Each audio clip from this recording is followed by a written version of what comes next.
The thermometer on my truck read -3 degrees Fahrenheit when the tow truck driver hooked up my propane delivery vehicle right in front of me.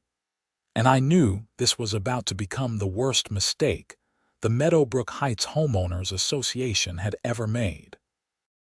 My name is Ethan Quincy, and I have been delivering propane to residential neighborhoods across northern Michigan for the past 8 years.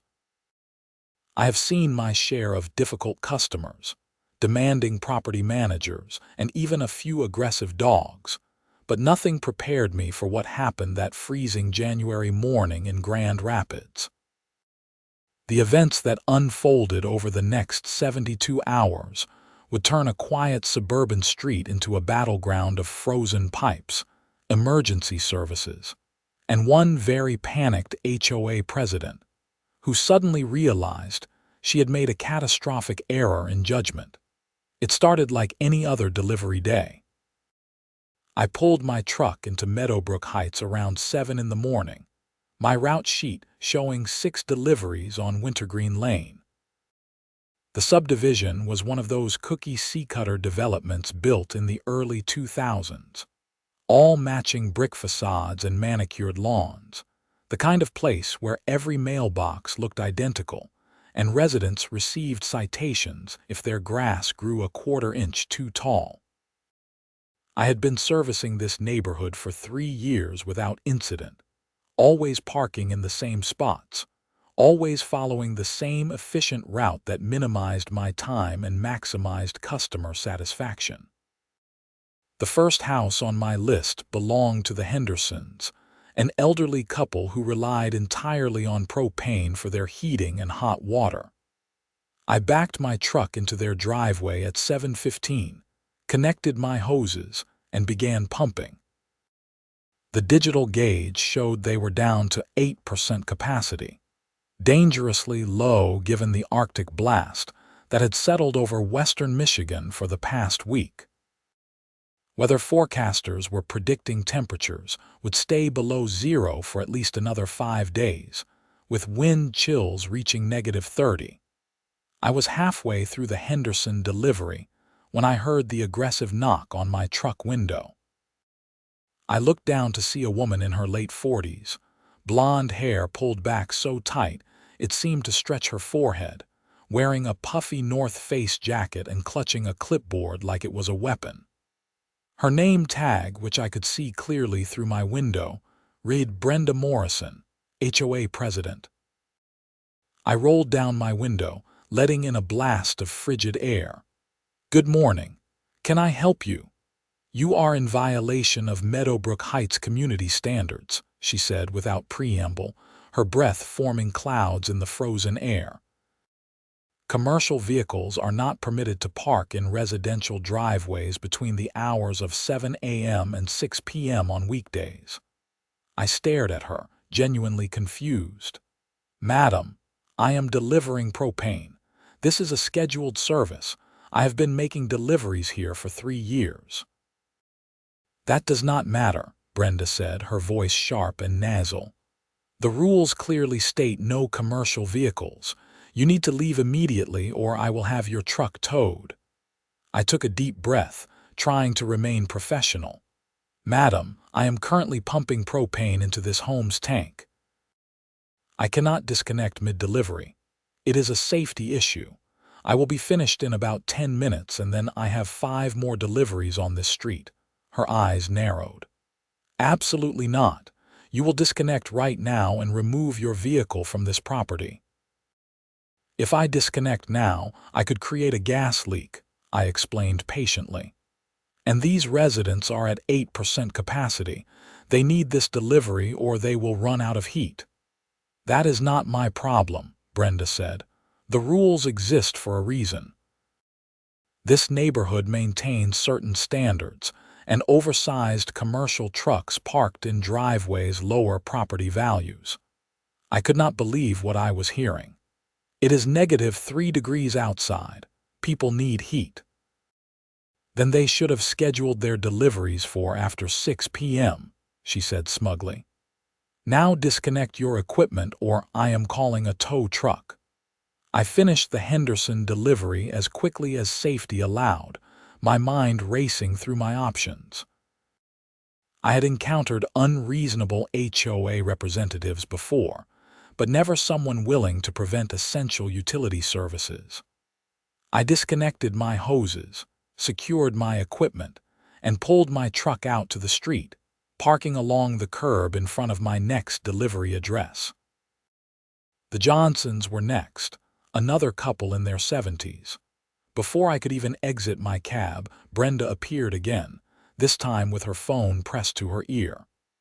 "Yes, I need a tow truck at 2847 Wintergreen Lane immediately. There is an unauthorized commercial vehicle blocking the street." "I am not blocking anything," I called out to her. "I am parked legally on a public street, and I am providing essential utility services. You are creating an eyesore and disrupting the peaceful enjoyment of this neighborhood," she said. "Commercial vehicles are not permitted on Meadowbrook Heights streets during daytime hours. It is in the covenant." I grabbed my own phone and called my dispatcher. "Hey, Lisa, I have got a situation here. HOA president is threatening to tow my truck while I am trying to make deliveries." Lisa, who had been with our company for 15 years and had heard every ridiculous complaint imaginable, sighed heavily. "Are you blocking traffic or parked illegally?" "No, I am on a public street, legally parked, making scheduled deliveries." "Then she cannot tow you." "Public streets are not HOA jurisdiction. Just document everything and finish your route." I hung up feeling slightly more confident. I exited my truck and began rolling out my hoses toward the Johnson house. Mr. Johnson opened his front door, looking worried. "Son, that HOA lady said you were not allowed to deliver today." "Mr. Johnson, your tank is at 12%. If I do not fill you up today, you will run out of heat before my next route through this area. That is not going to happen on my watch." I connected my equipment and started the pump. Brenda was screaming now, actually screaming into her phone. "I do not care if it is a public street. He is violating our community standards. Get here now." 20 minutes later, a tow truck from Randy's Towing arrived. The driver, a heavy-set man in coveralls, climbed out and surveyed the situation. I walked over to him before Brenda could intercept. "Hey man, I am Ethan. I am making propane deliveries. I am legally parked on a public street providing essential utility services." The driver, whose name tag said Mike, scratched his beard. "Yeah, I can see that. Look, buddy, I got a call for an unauthorized commercial vehicle. You blocking anybody?" "No." He looked at my truck, then at the street, then at Brenda, who was speed walking toward us. "I do not really see a problem here." "There most certainly is a problem," Brenda interjected. "This vehicle is in violation of our HOA covenants. I am authorizing you to tow it immediately." Mike looked uncomfortable. "Madam, this is a public street. I cannot just tow a legally parked vehicle that is not blocking traffic or breaking any laws. I am the HOA president, and I am telling you this vehicle is not authorized to be here." "But you do not have authority over public streets," Mike said slowly, as if explaining to a child. "HOA rules do not apply to city property." Brenda's face turned red. "I will double your towing fee. Just get this truck out of my neighborhood." I saw Mike's expression change, greed flickering across his features. "Well, I mean, if you are willing to pay." "Wait a minute," I said quickly. "If you tow my truck while I am legally parked and providing essential services, you are opening yourself up to a massive lawsuit. Not to mention I have 6 deliveries on this street, all people who will run out of heat in the next 48 hours if I cannot fill their tanks." Mike hesitated, torn between easy money and potential legal trouble. Brenda sealed her own fate by saying the worst possible thing. "I will give you a $500 cash bonus right now if you hook up that truck in the next 5 minutes."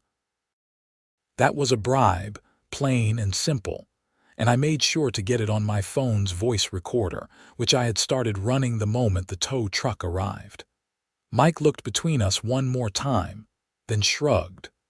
500 cash right now, and you sign a waiver taking full responsibility. Done, Brenda said triumphantly. I tried one more time. This is a huge mistake. People will freeze. They should have thought of that before violating community standards, Brenda said. She actually looked pleased with herself. I called Lisa again while Mike hooked up my truck. They are actually towing me. The HOA president bribed the tow truck driver. You are kidding. I wish I was. I have got it recorded. But Lisa, I have got 6 houses on this street that need propane desperately. The Hendersons and Johnsons are topped off, but the other 4 are all below 20%. They will run out in the next 2 days max, probably sooner with these temperatures. Can you come back tonight after 6? My route sheet is packed solid. I am scheduled in Lansing tonight, Kalamazoo tomorrow. The earliest I could get back here is Saturday, and that is 4 days away. Let me make some calls, Lisa said. Document everything. Get names, photos, video. This is going to get ugly. Mike finished hooking up my truck. I grabbed my essential belongings, paperwork, and made sure to take multiple photos and videos of the entire scene. Brenda stood there with her arms crossed, looking victorious. As my truck was being hauled away, Mrs. Johnson came outside. What is happening? You did not finish filling our tank. My heart sank. In the chaos, I had not completed their delivery either. They were still at around 50%, which would last maybe 3 days. Madam, I am so sorry. The HOA is having my truck towed. I will be back as soon as I possibly can. But we need heat. It is freezing. Brenda walked over to Mrs. Johnson with a smile that did not reach her eyes. Mrs. Johnson, I am sure you can schedule your propane delivery for appropriate hours that do not disrupt the aesthetic standards of our community. My husband has emphysema. We cannot have the heat going out. Then I suggest you speak with your propane company about their unprofessional delivery practices, Brenda said dismissively. I gave Mrs. Johnson my personal cell phone number. Call me if you have any issues. I will find a way to get back here. As Mike drove away with my truck, I stood on Wintergreen Lane with my phone, my clipboard, and a growing sense of dread. I knew exactly what was going to happen, and I knew it was going to be bad. The 4 houses I had not serviced were the Martins at number 2851, the Rodriguez family at 2855, the Carsons at 2859, and the Patels at 2863. All 4 were at critically low propane levels. All 4 relied entirely on propane for heat and hot water, and all 4 were about to have a very bad week. I called each household personally while standing on that frozen street. The Martins were not home. The Rodriguez family, a couple with 3 young children, listened in growing horror as I explained the situation. Can you come back tonight? Mrs. Rodriguez asked desperately. I am trying to arrange it, but my company is saying the earliest might be Saturday. Saturday? But that is 4 days away. Our tank is at 15%. I know, and I am so sorry. I want you to conserve as much as possible. Turn your thermostat down to 65. Minimize hot water use, and if your tank runs out, you need to call emergency services immediately. The Carsons answered next, and Mr. Carson exploded when I explained what happened. The HOA had your truck towed while you were making deliveries. Are they insane? Apparently they value aesthetic standards over people not freezing to death. This is unbelievable. We have got a newborn baby in this house. We cannot have the heat going out, sir. I am doing everything I can. Please conserve your propane as much as possible. Layer clothes, keep doors closed, anything you can do to preserve heat. The Patels were last on my list. Mr. Patel was an engineer who immediately grasped the severity of the situation. "How low is our tank?" 12% as of last week. With these temperatures, you might have 36 hours, maybe less. And the HOA did this knowingly. She was told explicitly that people would run out of heat. She did not care. There was a long pause. "I see. Thank you for calling, Ethan. I will take appropriate measures." I spent the rest of that day dealing with the fallout. My truck was impounded at Randy's towing lot, and the impound fees were already accumulating. My boss, a man named George who owned 3 propane companies across Michigan, called me around noon. "Lisa filled me in. This is unprecedented." "I have never seen anything like it, George. She literally bribed the tow truck driver while I was in the middle of delivering essential services." "I have got our lawyer looking into it. But Ethan, we have got a bigger problem. I cannot get another truck to that neighborhood until Saturday at the earliest. We are stretched too thin with this cold snap.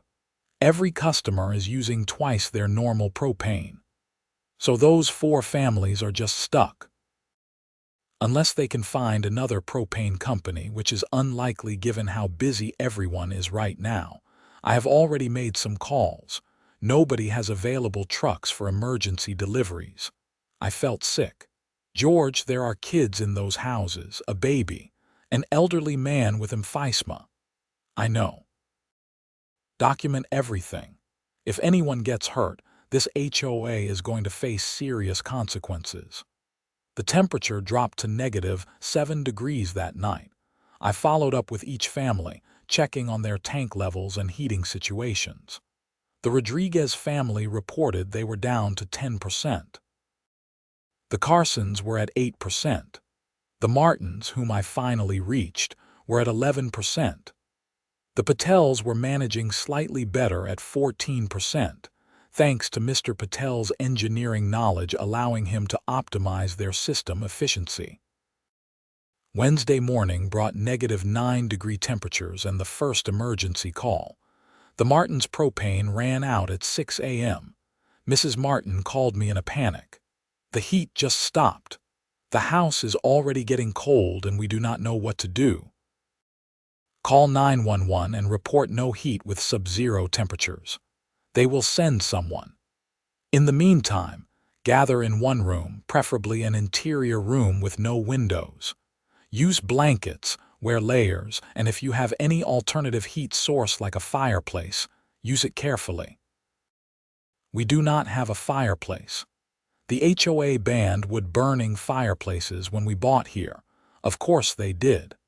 I talked Mrs. Martin through the immediate steps while she waited for emergency services. The Grand Rapids Fire Department arrived within 20 minutes, and I later learned they set up space heaters powered by a generator. But it was a temporary solution at best. The Rodriguez family's propane gave out around 2 p.m. Wednesday afternoon. Mrs. Rodriguez was crying when she called. "My babies are so cold. The youngest is only 3 years old. What do we do?" "Same thing, call emergency services, gather everyone in one room, bundle up. Do you have family nearby who can take you in?" "My mother lives in Traverse City." That is 2 hours away, and with this weather, the roads are dangerous. It might be safer than staying in a house without heat when it is -10 degrees outside. By Wednesday evening, 3 of the 4 houses had run out of propane. Only the Patels were still hanging on, and Mr. Patel reported they might last another 12 hours if they kept the thermostat at 58 degrees. The Grand Rapids Fire Department had responded to all 3 emergencies, setting up temporary heating solutions, but the fire chief was reportedly furious about the situation. That was when things started escalating beyond a simple HOA dispute. The local news picked up the story Wednesday night. A reporter named Sarah Mitchell from Channel 7 News showed up at Wintergreen Lane around 8 p.m., interviewed the affected families, and ran a story on the 10 o'clock news titled, HOA blocks propane delivery. Families left without heat in sub-zero cold. I watched the broadcast from my apartment in Grand Rapids, and it was damning. Mrs. Rodriguez appeared on camera with her 3 children huddled around a space heater, the youngest wrapped in blankets. The HOA cared more about how the street looked than whether my children freeze, she said, tears streaming down her face. We paid for propane delivery. The truck was here. They stopped it over parking rules. Mr. Carson held his newborn baby on camera, the infant bundled in multiple layers. This is my daughter, Emma. She is 3 weeks old. Because of the HOA's actions, she has been without heat for 6 hours in negative-degree weather. If something happens to her, I will make sure everyone responsible faces consequences. The news report showed footage of the tow truck hauling away my propane delivery vehicle, which Mrs. Johnson had filmed from her window. You could clearly hear Brenda Morrison's voice saying, "They should have thought of that before violating community standards." The reporter interviewed Brenda next, catching her as she left her house Thursday morning. "Miss Morrison, multiple families are now without heat because you had a propane delivery truck towed. Do you regret that decision?" "I was enforcing our community covenants," Brenda said defensively. "Rules exist for a reason. These people knew what they were agreeing to when they bought homes here. But we are talking about families with small children and elderly residents without heat in life-threatening cold. They can schedule deliveries during appropriate hours. The propane company says all their trucks are fully booked during evening hours and cannot return until Saturday. These families may be without heat for 3 more days." For the first time, I saw uncertainty flicker across Brenda's face. That is not my responsibility. I was doing my job as HOA president. The interview went viral by Thursday afternoon. The combination of sub-zero temperatures, families with young children and elderly residents, and an unsympathetic HOA president created the perfect storm of public outrage. The Meadowbrook Heights HOA Facebook page was flooded with thousands of angry comments. Brenda Morrison's personal information was dug up and spread across social media, though I did not participate in or condone that. Thursday morning brought negative 12-degree temperatures and a new crisis. The Johnsons, whose delivery I had partially completed, ran out of propane around 10 a.m. Apparently, my rough calculation of 3 days had been optimistic given how much they were running their heat to combat the extreme cold. Mrs. Johnson called me sobbing. "My husband cannot breathe right when it is this cold. His emphysema gets so much worse. Please, is there any way you can help us?" I made a decision that was probably against company policy but felt morally necessary. I drove to our company's main depot in my personal vehicle, loaded up 10 portable propane tanks meant for camping and outdoor use, and delivered them personally to Wintergreen Lane. It was not a permanent solution, but those tanks could power small portable heaters for a couple days. When I arrived at the Johnson house around noon Thursday, I found news vans from 3 different stations parked on the street. Reporters swarmed me the moment I stepped out of my car. "Are you the propane delivery driver whose truck was towed?" "Yes, I am Ethan Quincy. I am here to provide temporary propane supplies to families who are without heat." The cameras followed me as I unloaded portable tanks and carried them to each affected house. It made for powerful television. That night's news broadcasts showed me hauling propane tanks through negative-degree weather to families in crisis, while the headline read, "Propane Delivery Man Helps Families After HOA Blocks Official Delivery." My phone rang constantly Thursday evening. I received calls from 3 different law firms offering to represent me pro bono. 2 book agents interested in my story, and dozens of reporters wanting interviews. I declined most of it, but I did agree to one interview with Sarah Mitchell from Channel 7 because I felt she had covered the story fairly. During that interview, I laid out exactly what happened. I was making scheduled, essential utility deliveries on a public street. I was not blocking traffic, I was not parked illegally, and I was following all safety protocols. The HOA president threatened to have my truck towed if I did not leave immediately. When I explained that families would run out of heat, she said that was not her problem. She then bribed the tow truck driver $500 in cash to tow my truck, which I have recorded on audio. You recorded the bribe? Yes, I have clear audio of her offering $500 cash to the driver if he would hook up my truck within 5 minutes. Sarah's eyes widened. That is potentially criminal. I have already provided the recording to my company's legal team and to the affected families. The story exploded Friday morning. The audio recording of Brenda bribing the tow truck driver was played on every local news station and quickly spread to regional and even some national outlets. The Grand Rapids Police Department issued a statement saying they were investigating potential criminal charges related to the incident.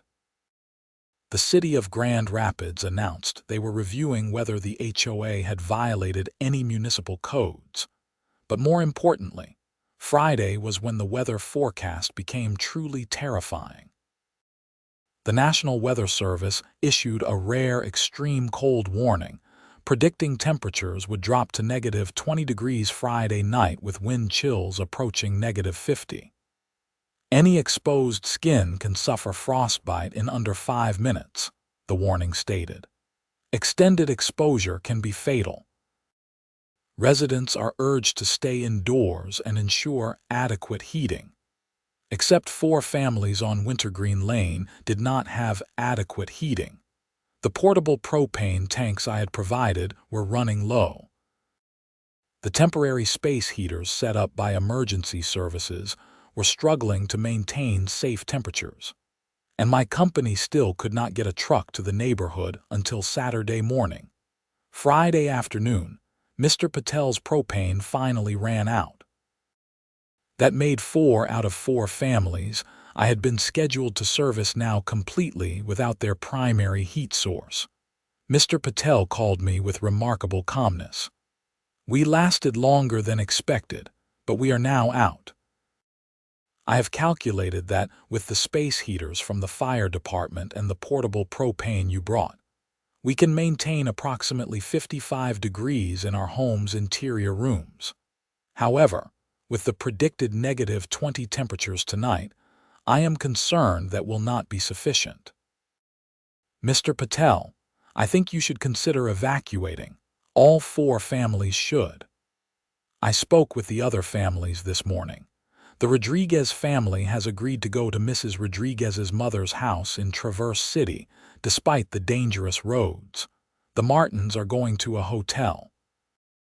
The Carsons are trying to decide. My family will likely go to my brother's house in Ann Arbor. That is probably wise. This is going to get worse before it gets better. That evening, as temperatures plummeted and the wind began howling, 3 of the 4 families evacuated their homes. Only the Carsons remained, deciding that traveling with a 3-week-old infant in near blizzard conditions was more dangerous than staying put with space heaters. The Grand Rapids Fire Department stationed a crew on Wintergreen Lane overnight Friday, ready to respond if the Carson family's situation became critical. I spent Friday night checking in with everyone, monitoring the situation, and feeling increasingly angry at how preventable this entire crisis had been. If Brenda Morrison had simply let me complete my deliveries Tuesday morning, none of this would have happened. 4 families would have full propane tanks. Everyone would be warm and safe. And a newborn baby would not be spending her 4th week of life huddled around space heaters in negative 20-degree weather. The breaking point came Saturday morning. I arrived at Wintergreen Lane at 6 a.m. with a replacement delivery truck, having spent all night coordinating with my company to prioritize this route. The temperature was negative 18 degrees with winds creating a negative 45 wind chill. I started with the Johnsons, who had been suffering the longest, and began refilling their tank. That was when Brenda Morrison emerged from her house and marched across the frozen street toward my truck. I could not believe what I was seeing. After everything that had happened, after 4 families had been forced from their homes, after national news coverage, after police investigations, she was actually approaching my truck with that same clipboard and that same self-righteous expression. "Excuse me," she called out. "You are in violation of community standards. Commercial vehicles are not permitted." She never finished that sentence because Mr. Carson came out of his house holding his infant daughter and absolutely lost control. "Are you serious right now? Are you actually serious? My baby has been freezing for 3 days because of you, and you are worried about community standards." "The rules apply to everyone," Brenda said, but her voice was less certain than before. "My daughter is 3 weeks old. 3 weeks. Do you understand what could have happened if the fire department had not been here? Do you understand we almost had to take a newborn out in negative 20-degree weather because of your rules?" Crowd was gathering now. Mrs. Johnson came out, wrapped in blankets. Mr. Patel, who had returned Saturday morning specifically to be present for the propane delivery, walked over. More neighbors emerged from their houses, and the news vans, which had maintained a presence on the street since Thursday, started filming. "You need to leave this man alone so he can do his job," Mr. Patel said firmly. "Your decision to tow his truck nearly resulted in serious harm to multiple families. The reasonable thing would be to step aside and let him complete the deliveries you prevented earlier this week." "I do not answer to you," Brenda said. "I am the HOA president, and I am enforcing our community covenants." That was when Mrs. Rodriguez, who had driven back from Traverse City specifically for this, said the thing that changed everything. "Your community covenants almost killed my children. I have spoken with a lawyer, and I am filing a lawsuit against you and the HOA for endangerment, emotional distress, and punitive damages. My children were forced to flee their home in dangerous weather conditions because you prioritized parking rules over human safety." Brenda's face went pale. "You cannot sue the HOA for enforcing rules." "Actually, I can," Mr. Carson said. "And I am. My lawyer is preparing papers as we speak. You endangered my newborn daughter over aesthetic concerns. I am suing you personally and the HOA as an organization for gross negligence and reckless endangerment." "So am I," said Mrs. Johnson. "My husband's emphysema became critically worse because we had no heat. He had to be evaluated at the emergency room Thursday night. We are suing for medical expenses and damages. And I am filing a criminal complaint," Mr. Patel added calmly. "I have reviewed the recordings of this incident. You bribed a tow truck driver to remove an essential services vehicle that was legally parked on public property. That is potentially criminal under Michigan law." I continued filling the Johnson tank while this confrontation unfolded, keeping my head down and doing my job. But I was listening to every word, and I was recording everything on my phone's camera, which I had propped on my truck's dashboard.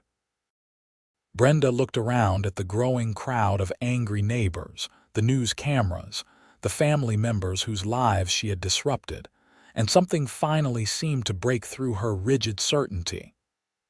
"I was just following the rules," she said weakly. "The covenants clearly state." "The covenants do not give you the right to endanger lives," Mr. Carson said. "My daughter could have died. Do you understand that? She could have died because you cared more about how the street looked than whether people could stay warm." A man I had not met before, who I later learned was David Winters, another Wintergreen Lane resident, spoke up. "I have been gathering signatures all week. We have 27 homeowners on this street, and I have signatures from 24 of them calling for your immediate removal as HOA president and a complete review of our community covenants. You are done, Brenda." The news cameras captured all of it. Brenda Morrison, the HOA president who had been so confident Tuesday morning, standing in -18-degree weather surrounded by furious neighbors and national media coverage, finally realized she had made a catastrophic mistake. She tried one more time to assert authority. "You cannot remove me. I was elected according to HOA bylaws. And you can be removed according to those same bylaws," David said. "I have reviewed them thoroughly. A special election can be called with a 2/3 vote of homeowners. We have that easily. The meeting is scheduled for Monday evening at the community center. I suggest you attend." Brenda looked at me then, and I saw something that might have been regret or might have just been fear of consequences. "I was trying to maintain our standards," she said quietly. "People are more important than standards," I said, speaking directly to her for the first time since Tuesday. "You knew families would freeze and you did it anyway. Whatever happens to you now, you earned it." I finished the Johnson delivery and moved on to the Rodriguez house, then the Carsons, then the Martins, and finally the Patels. Each delivery took about 30 minutes, and Brenda stood there in the freezing cold watching the entire time, her clipboard hanging limply at her side, her authority completely shattered. The temperature climbed to a balmy -5 degrees by Saturday afternoon, which felt almost warm compared to the previous days. All 4 families were back in their homes with full propane tanks and functional heating. The immediate crisis was over, but the consequences were just beginning. The Grand Rapids Police Department announced Monday morning that they were filing charges against Brenda Morrison for bribery and against Mike from Randy's Towing for accepting a bribe. Both charges were misdemeanors in Michigan, but they carried potential jail time and fines. The city of Grand Rapids also issued citations against the Meadowbrook Heights HOA for interfering with essential utility services and violating municipal codes regarding public street access. The special HOA meeting Monday evening was, according to David Winters, who called me afterward, the most contentious in Meadowbrook Heights history. Brenda attempted to defend her actions by citing the community covenants, but she was met with overwhelming anger from residents. The vote to remove her as president was 23-1, with only Brenda voting against. A new president was elected immediately, a retired school teacher named Patricia Hayes, who promised to completely overhaul the community's approach to enforcement. The lawsuits proceeded through the legal system over the following months. I was deposed 3 times, providing testimony and evidence about what happened. The audio recording of Brenda's bribe to the tow truck driver proved crucial. My company also filed a lawsuit seeking compensation for the improper towing and lost business. In March, Brenda Morrison pleaded guilty to the bribery charge in exchange for probation, community service, and a fine. Mike from Randy's Towing received a similar sentence. Neither spent time in jail, which some people felt was too lenient, but both now had criminal records. The civil lawsuits were settled out of court in April. The specific settlement terms were confidential, but I heard through David Winters that each affected family received substantial compensation from the HOA's insurance company. The insurance company then apparently went after Brenda personally to recoup their losses, arguing that her actions were so egregiously negligent that she bore personal liability beyond the HOA's coverage. The Meadowbrook Heights HOA underwent major changes in the aftermath. The community covenants were revised to explicitly allow essential service vehicles at any time of day. Language was added stating that health and safety concerns would always supersede aesthetic standards. The HOA board was expanded from 3 to 7 members to prevent any single person from wielding too much power. And mandatory training was instituted for all board members on reasonable enforcement and legal liability. My company received dozens of calls from other HOAs in the following weeks, all asking about our delivery policies and how to avoid similar situations. George, my boss, developed a new protocol requiring written acknowledgement from any HOA that tried to interfere with our deliveries, documenting that they were assuming full liability for any consequences. We never had another incident like Wintergreen Lane. I continued delivering propane throughout Michigan, and I became somewhat locally famous as the propane guy who stood up to the HOA. People recognized me at gas stations and restaurants, thanking me for doing my job and looking out for families. It was weird being recognized for simply trying to deliver essential services, but I understood why the story resonated. It represented something larger than propane delivery, something about common sense versus rigid bureaucracy, about human needs versus aesthetic concerns, about doing the right thing even when rules said otherwise. The Rodriguez family sent me a thank you card in May with pictures of their 3 children playing in their backyard.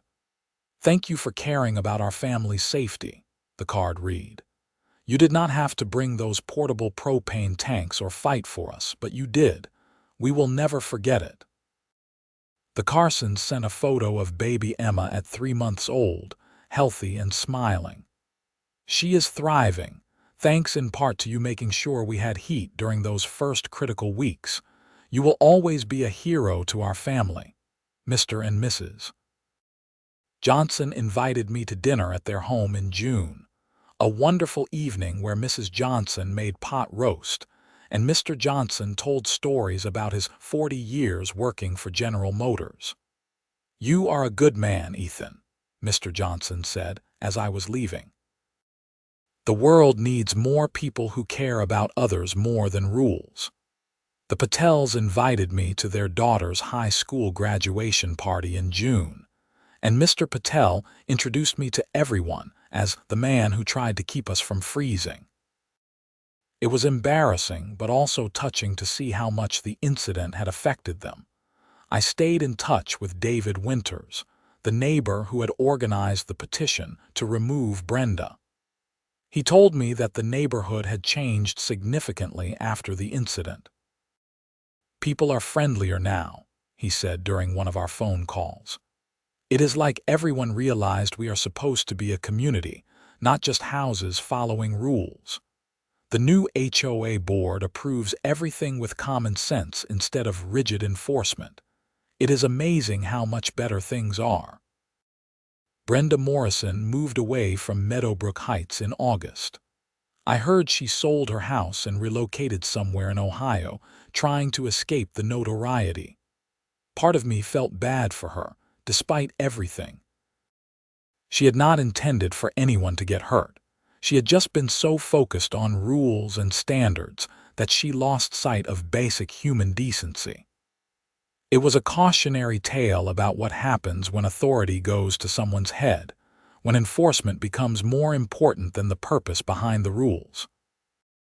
The story continued to circulate online for months, popping up on Reddit forums and Facebook groups dedicated to HOA horror stories.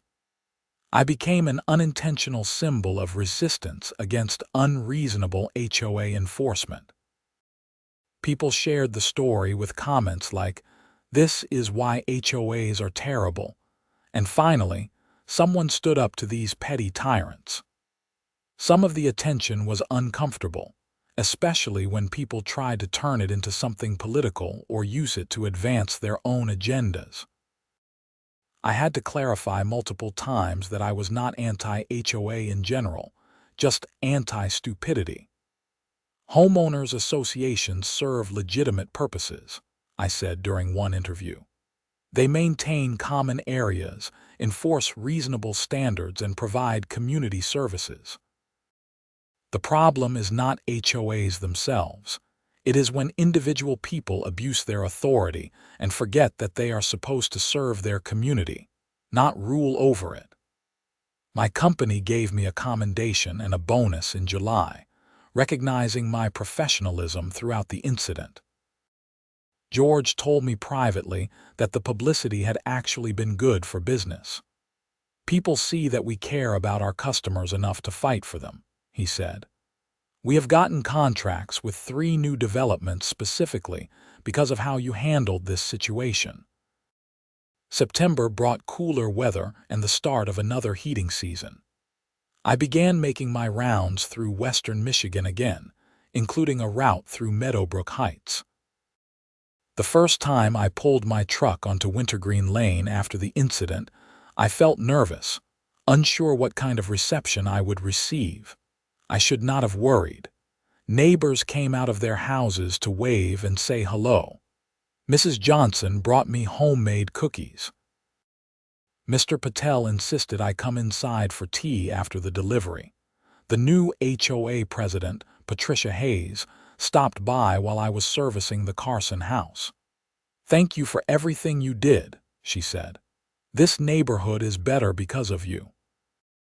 "I just did my job," I said, uncomfortable with the praise. "You did more than your job. You cared. That made all the difference." The incident taught me things I carried forward in my work. I learned that sometimes doing the right thing means standing up to unreasonable authority, even when it is inconvenient or risky.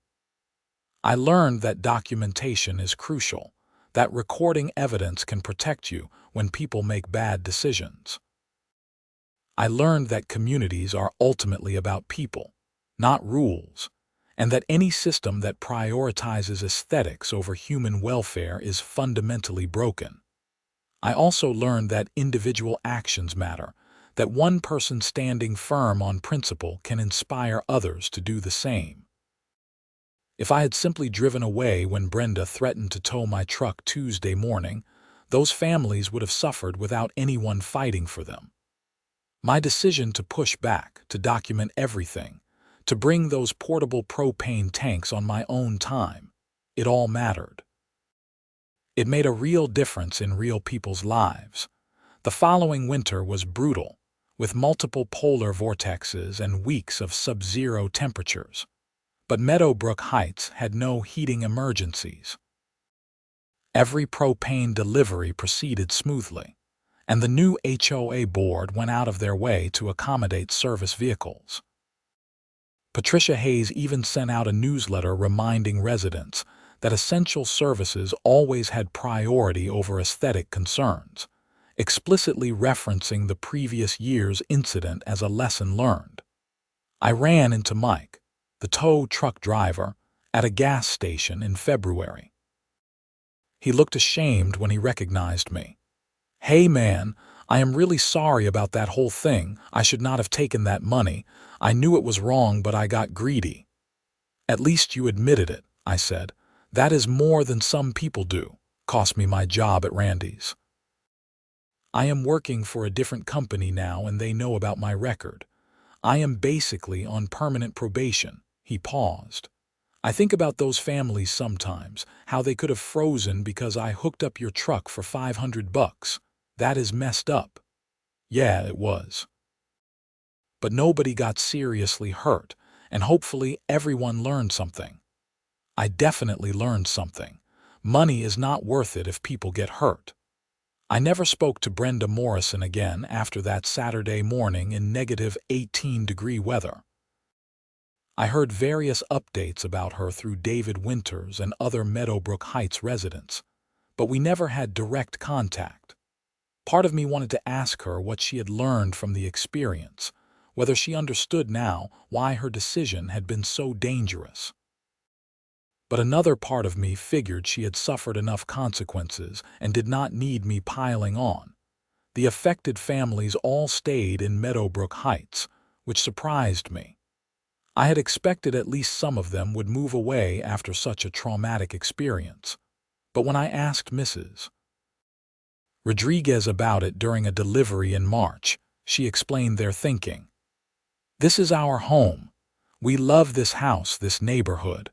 What happened was horrible, but it was one person making bad decisions, not the whole community."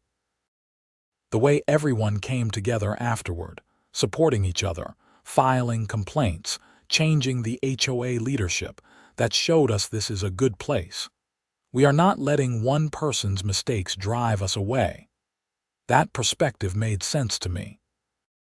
Communities are defined by how they respond to crisis, not by whether crisis occurs.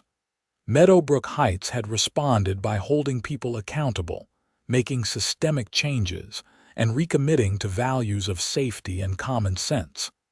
That was worth staying for. My own life settled back into routine by the spring. The media attention faded, the lawsuits concluded, and I went back to being just a propane delivery driver, which was fine with me. I had never wanted to be famous or make a statement. I had just wanted to do my job and keep people warm during a Michigan winter. But I kept the thank you cards from the families, displayed on my refrigerator as reminders of why the work mattered. And I kept the lessons I learned about standing up for what is right, documenting everything and prioritizing people over procedures. Those lessons proved valuable many times in subsequent years as I encountered other difficult situations, though thankfully none as dramatic as Wintergreen Lane. Years later, I still deliver propane to Meadowbrook Heights every winter, and I am always greeted warmly by the residents. The Rodriguez children, who were young during the incident, are teenagers now. Baby Emma Carson is an energetic 5-year-old who waves at me from her window when I make deliveries. Mr. Johnson passed away peacefully in his sleep in 2023 at age 87, and Mrs. Johnson still lives in their house, which I keep supplied with propane. The incident became part of Meadowbrook Heights lore, a story told to new residents as an explanation for why the HOA operates differently than other neighborhoods. We learned the hard way that common sense matters more than rigid rules, Patricia Hayes told new homeowners at welcome meetings. We will never prioritize aesthetics over safety again. The case even got referenced in a Michigan state legislature discussion about HOA regulations in 2023. A representative cited the Wintergreen Lane incident as an example of why the state needed clearer guidelines about HOA authority and liability. Legislation was proposed, though it stalled in committee like most bills do. Looking back, the whole incident still feels surreal.